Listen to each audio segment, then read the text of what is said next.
anak-anak, setelah sebelumnya kita sudah mempelajari penggunaan metode substitusi dan eliminasi dalam menyelesaikan persamaan SPLTV. Pada video kali ini kita akan melanjutkan pembelajaran kita dengan menggunakan metode lain. Menurut kalian, apakah terdapat metode penyelesaian lain yang dapat digunakan saat kalian mempelajari materi SPLDV selain metode substitusi dan juga eliminasi? Metode apakah itu?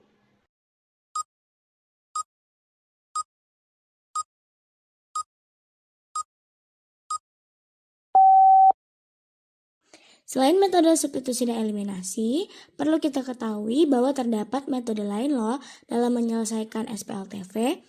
Apakah kalian masih mengingat materi SPLDV dulu terdapat metode campuran? Nah, coba dijawab metode campuran itu apa? Apakah kalian masih ingat?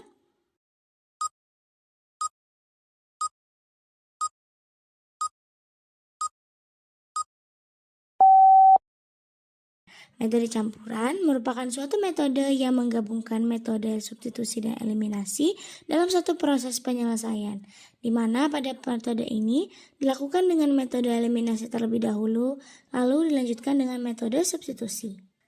Ketika kalian mempelajari materi SPLDV, kalian sudah mempelajari bagaimana menggunakan metode campuran dengan benar. Nah, menurut kalian, apakah yang menjadi perbedaan dari langkah-langkah metode campuran pada SPLTV dan pada SPLDV? Coba jelaskan.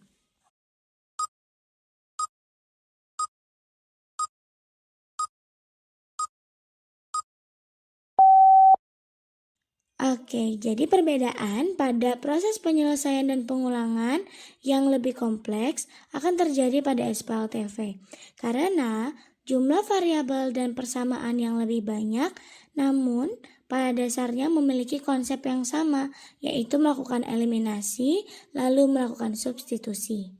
Terdapat 4 langkah utama dalam menggunakan metode campuran. Pertama, pilih kedua persamaan dari 3 persamaan yang ada. Lalu eliminasi salah satu variabel. Misalnya kita memilih Z, sehingga nanti tersisa 2 variabel lainnya, variabel X dan variabel Y. Kedua, pilih 2 persamaan lain, minimal satu harus berbeda dari persamaan yang sudah digunakan. Lalu eliminasi variabel yang sama, misalnya variabel Z lagi, sehingga diperoleh 2 persamaan dengan 2 variabel, X dan Y. Gunakan metode substitusi, lalu eliminasi, atau sebaliknya eliminasi lalu substitusi untuk menyelesaikan 2 persamaan tersebut, sehingga nanti kita mendapatkan nilai dari 2 variabel lainnya, misalnya variabel X dan variabel Y.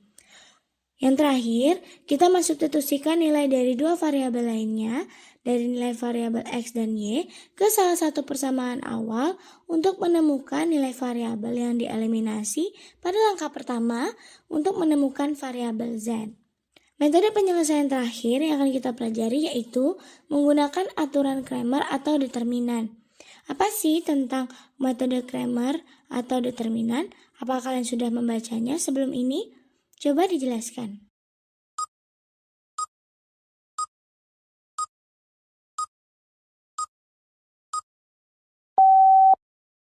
Aturan Cramer atau Cramer's Rule atau aturan determinan merupakan formula yang dipakai untuk menyelesaikan sistem persamaan linier dengan menggunakan determinan matriks persegi yang terbentuk dari koefisien dan konstanta masing-masing persamaan dari sistem tersebut.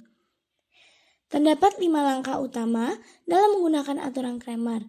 Pertama, kita harus mengubah SPLTV menjadi bentuk matriks koefisien. Contoh, terdapat AX, BY, tambah CZ, sehingga koefisien A, B, C kita jadikan menjadi elemen dari matriks koefisien tersebut. Yang kedua, menentukan nilai determinan matriks koefisien dengan menggunakan rumus D sama dengan A kali F kali K tambah B kali G kali I tambah C kali E kali J dikurangi dengan hasil perjumlahan dari perkalian I kali F kali C tambah J kali G kali A tambah K kali E kali B. Lebih mudahnya kita melihat ilustrasi yang ada pada gambar ya. Jadi elemen dari A, F, K itu dikalikan dengan ruas dari kanan ke kiri. Jadi kayak seperti silang gambarnya. Lalu kita menentukan nilai determinan salah satu variabel. Misalnya variabel X dengan mengganti koefisien variabel X dengan nilai konstanta, lalu kita menggunakan rumus determinan. Keempat, kita menentukan nilai setiap variabel dengan membagi nilai determinan variabel dengan nilai determinan matriks koefisien.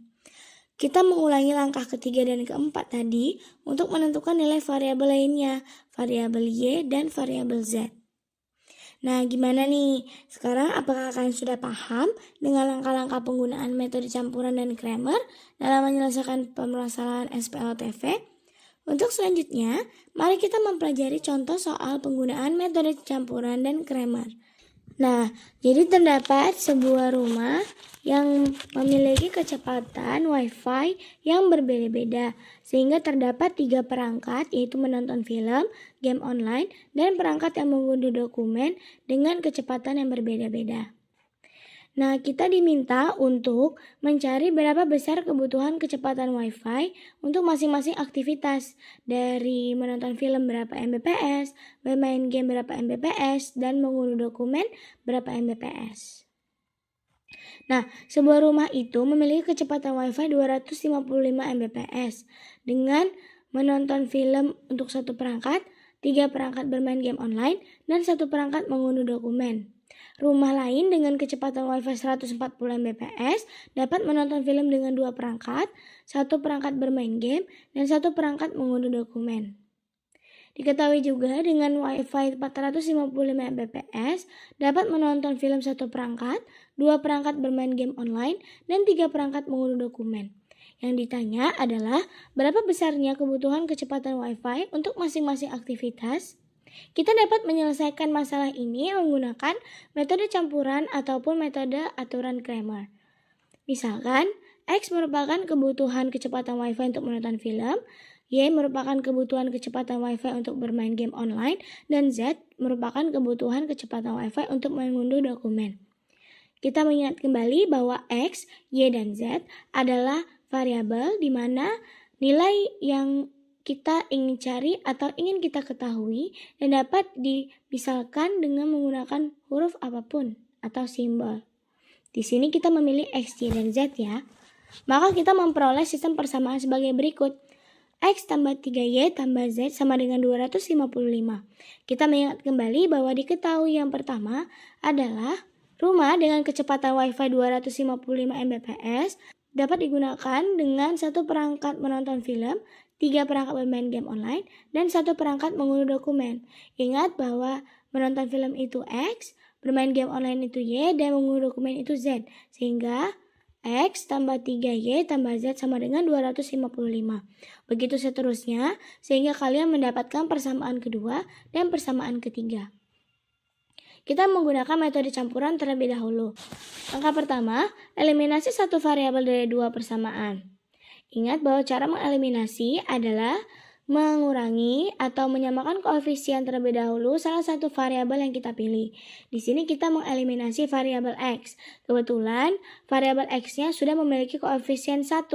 Jadi 1X kurangi dengan 1X sama dengan 0, sehingga tersisa Y kurang 2Z sama dengan negatif 200 untuk persamaan keempat. Untuk langkah kedua, kita mengeliminasi variabel X pada persamaan 2 dan persamaan ketiga. Nah, untuk persamaan kedua dan persamaan ketiga, variabel X memiliki koefisien yang belum sama, yaitu 2X dan X, sehingga ruas dari persamaan ketiga harus dikalikan 2 sehingga 2X tambah 4Y tambah 6Z sama dengan 910. 2Y dikalikan 2, 3Z dikalikan 2, 455 dikalikan 2. Dan tersisa negatif 3Y kurang 5Z sama dengan negatif 720 untuk persamaan kelima. Kita lakukan hal yang sama pada variabel Y. Kita melakukan eliminasi variabel Y dengan memilih persamaan 4 dan persamaan 5 tadi yang sudah kita temukan. Kita menyamakan koefisien dengan 3 sehingga 3Y dapat dikurangi, yaitu persamaan keempat dikalikan 3, persamaan kelima dikalikan negatif 1. 3Y dikurangi 3Y sama dengan 0. Lalu negatif 2Z dikalikan 3 negatif 6Z. Negatif 200 dikalikan 3 sama dengan 600. Sehingga jika dikurangi, maka didapatkan sisa negatif 1Z sama dengan negatif 120. Z sama dengan 120. Kita mensubstitusikan Z sama dengan 120 kepada persamaan 4. Atau jika kalian ingin memilih persamaan kelima, boleh. Tapi pada konteks ini, saya ingin memilih persamaan keempat. Y kurang 2Z sama dengan negatif 200. Y kurang 2 kali 120. Nilai Z diganti dengan 120 ya, karena sudah diketahui Z bahwa nilainya itu adalah 120. Ketika kita hitung, maka diperoleh Y sama dengan 40. Lalu kita mensubstitusikan nilai Y sama dengan 40 dan Z sama dengan 120 ke persamaan 1. Maka kita peroleh X tambah 3Y tambah Z sama dengan 255. Lalu jika ada pertanyaan, apakah kita harus memasukkan nilai Y, Z ke dalam persamaan 1 saja? Jawabannya tidak ya teman-teman, bahwa persamaan 1, 2, 3 boleh saja dimasukkan dengan nilai Y dan Z untuk mencari nilai X, terserah. Lalu ketika dihitung akan diperoleh X sama dengan 15. Jadi, kecepatan WiFi yang dibutuhkan adalah 15 Mbps untuk menonton film, 40 Mbps untuk bermain game online, dan 120 Mbps untuk mengunduh dokumen. Jadi gimana, mudah bukan dengan metode campuran? Sekarang kita akan memahami terkait bagaimana cara menggunakan aturan Cramer atau determinan. Pertama, dari persamaan X tambah 3Y tambah Z sama dengan 255 dan seterusnya, kita hanya mengambil koefisiennya saja, sehingga mendapati 131, 211, 123. Artinya, 131 di elemen yang matriks persegi ini adalah koefisien dari persamaan 1 dan seterusnya. Kita mencari nilai determinan dengan membuat bantuan dua kolom dari kolom 1 dan kolom 2 untuk dicari determinannya. Ingat, cara mencari determinan adalah ruas pengalian kanan dari kiri ke kanan dikurangi dengan ruas pengalian dari kanan ke kiri. Sehingga didapati D sama dengan negatif 11. Langkah kedua, kita mencari nilai variabel X. Dx sama dengan kita mengganti elemen di kolom pertama. Di kolom pertama kita gantikan dengan konstanta dari ketiga persamaan. Lalu dikalkulasikan dan mencari determinan dengan cara yang sama. Ruas pengalian kanan ke kiri dikurangi ruas pengalian kiri ke kanan. Dan didapati dx sama dengan negatif 165. Jadi, jika didapati dx sama dengan negatif 165, kita harus mencari nilai x-nya. Dengan cara, nilai determinan dari x itu negatif 165, dan determinan dari keseluruhan mencari nilai determinan keseluruhan D itu sama dengan negatif 11, maka tinggal dibagikan saja dan mendapati x sama dengan 15. Hal yang sama kita terapkan juga kepada variabel Y dengan menggantikan kolom kedua. Kolom kedua itu kan tadi X, Y, Z. Jadi Y itu adalah kolom kedua. Sehingga kolom kedua atau Y kita gantikan dengan konstanta. Dengan cara yang sama kita dapat memperoleh Y sama dengan 40. Lalu kita mencari nilai variabel Z dengan mengganti kolom Z dengan konstanta ya teman-teman. Dengan cara yang sama, kita dapat memperoleh Z sama dengan 120.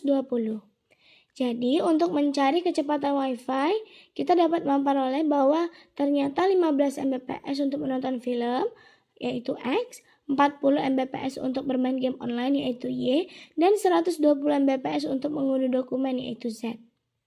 Jika kita lihat bahwa dari kedua metode ini, terdapat hal yang dapat kita simpulkan bahwa maupun dengan metode aturan Cramer ataupun metode campuran, pasti akan tetap menemukan solusi yang sama. Apakah mudah untuk dipahami?